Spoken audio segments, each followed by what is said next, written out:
And welcome back to the Michael Cohen Show on our continued journey to 500,000 subscribers. We are nearly at 300,000. So hit subscribe, watch, keep the comments coming, and share with a friend, because the stupidity that we're dealing with, it is not stopping.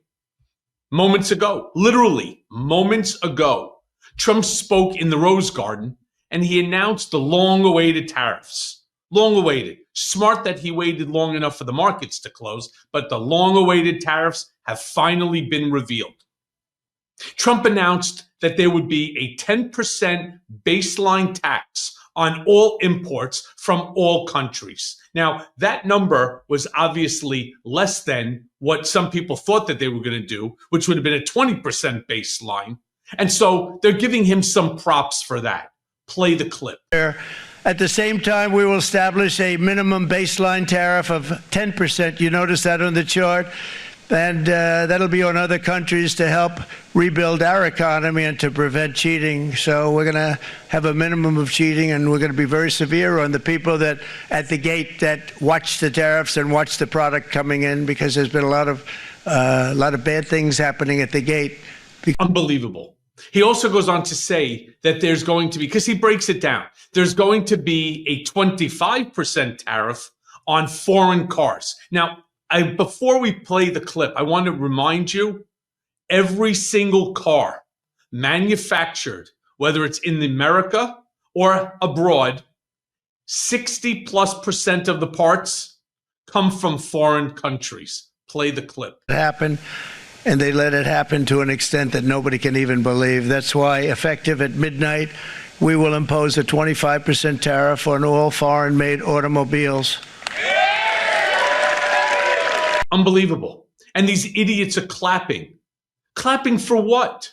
For isolationism? Let me be clear. There is no car manufactured in America from soup to nuts. It just doesn't exist.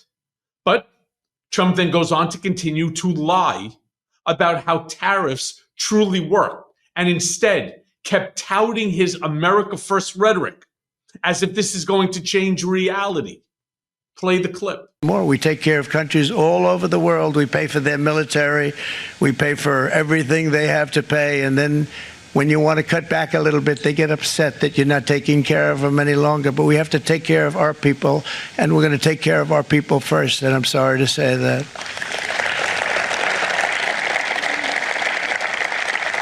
And today we're standing up for the American worker, and we are finally putting America first. You think that there's somebody there holding up a sign that says applause? Because I can't imagine what anybody's applauding for. He also goes on to say that tariffs will make our country rich again. No, seriously. That thank God for him and this idea of tariffs, our country is going to be rich again. Play the clip. Declaration of economic independence. For years, hardworking American citizens were forced to sit on the sidelines as other nations got rich and powerful, much of it at our expense. But now it's our turn to prosper, and in so doing, use trillions and trillions of dollars to reduce our gaslighting is really the only word that I can use to describe what he's doing there. He then goes on. This was an interesting part of this Rose Garden speech. He starts to list the names of companies that are now, thanks to him and to the incredible election results in November, that being, of course, his win. Thanks to that win, that these companies are now going to invest in the United States to the tune of about $7 trillion. Play the clip. Here are just a short list of some of the companies that have already announced and committed to investment. Apple is going to spend $500 billion. SoftBank, OpenAI, and Oracle, great companies, are investing $500 billion almost immediately. NVIDIA, a hot company, is investing hundreds of billions of dollars. They just announced. TSMC is investing $200 billion, and they said the reason was, number one, the election of November 5th, and number two, the tariffs. Johnson & Johnson, great company, $55 billion. Eli Lilly, $27 billion. Meta is investing $500 billion. The Mac is investing $20 billion. CMA, CGM, $20 billion. And then you have Merck and Clarios, Stellantis, General Motors, GE Aerospace, Honda, Nissan, Hyundai are all putting in billions and billions of dollars, and they're committed 100%. So. Now, we're going to be in a while from now. Let's give it 30 days. Let's give it 60 days. And then again, 90 days. I'm going to do specific clips to see whether or not any of this thing has actually come to fruition, because he's making this shit up. I'm certain of it.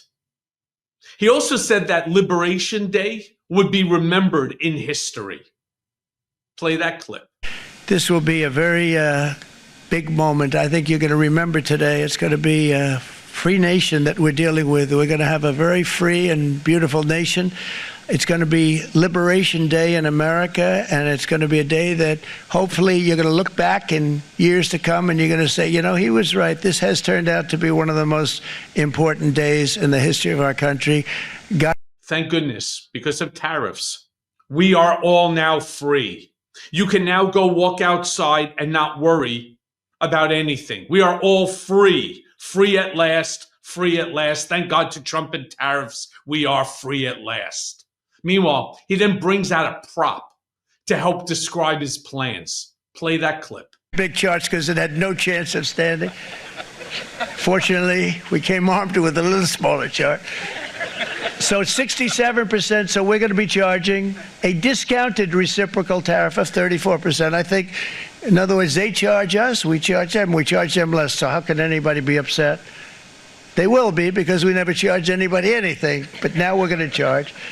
European Union, they're very tough, very, very tough traders.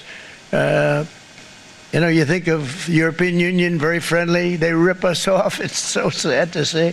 It's so pathetic. 39%, we're going to charge them 20%, so we're charging them essentially half. Vietnam, great negotiators, great people. They like me, I like them. The problem is they charge us 90%. We're going to charge them 46% tariff. Taiwan, where they took all of our computer chips and semiconductors. We used to be the king, right? We were everything. We had all of it. Now we have almost none of it, except the biggest company is coming in. We're going to end up with almost 40%. Lee Zeldin's working to get their approvals. And it's an amazing company. Mr. Wei, of one of the great companies of the world, actually, they're coming in from Taiwan, and they're going to build one of the biggest. Unbelievable. Meanwhile, Trump also then had to educate us. Mr. Genius himself, tariff genius, had to give us a history lesson on income tax.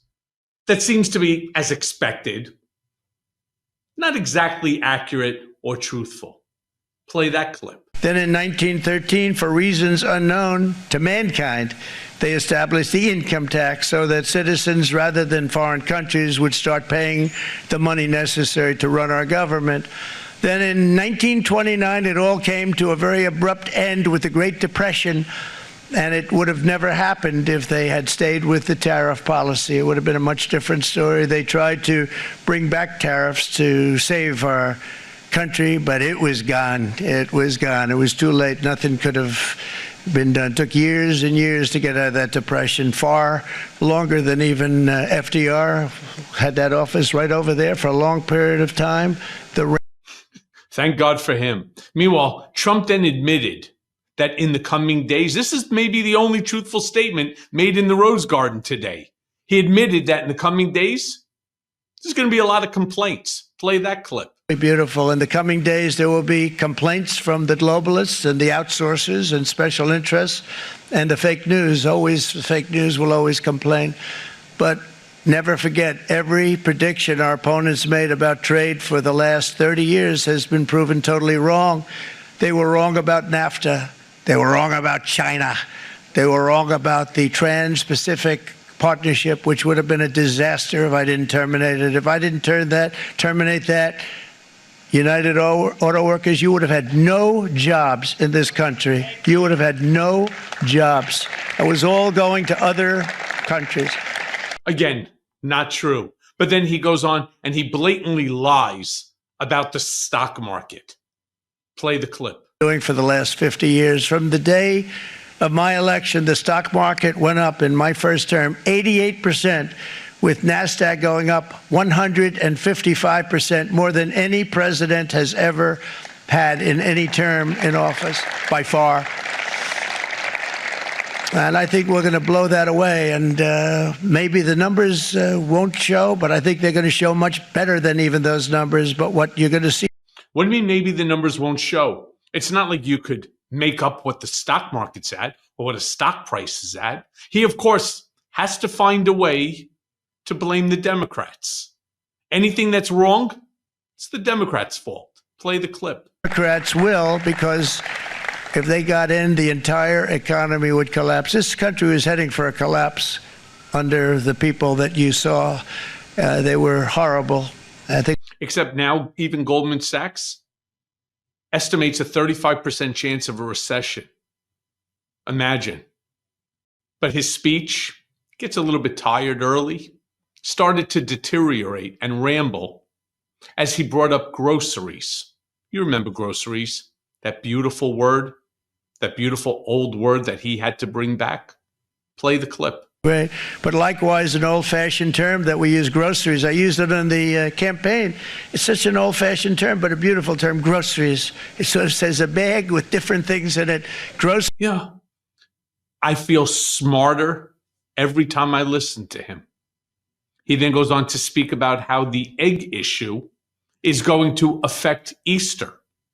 This one is great. Play the clip. Eggs drop now 59%, and they're going down more, and the availability is fantastic. They were saying that for Easter, please don't use eggs. Could you use plastic eggs? I said, we don't want to do that. We want to, and you really came through. It's an amazing job. Thank you very much, Brooke. You did great. We don't want to eat plastic eggs. No, we don't. Right? We don't want to do that. We have eggs everywhere.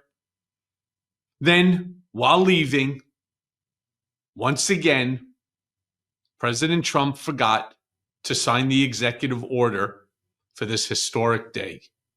Play the clip.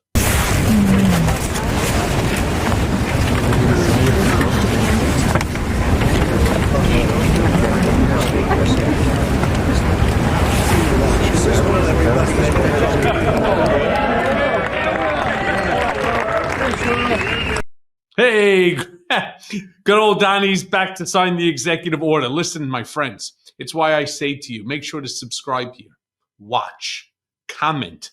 I want to hear your comments and share this, because this is the shit that we're going to have to deal with every single day. And this is the place that you should come to get the raw, to get the unfiltered facts. And as always, thanks for listening. Hey, everyone. First of all, thanks for watching. I mean, we're going to be posting daily episodes with reactions and talking about politics. We'll be talking about everything, in fact. So please like and subscribe. Join us on this journey.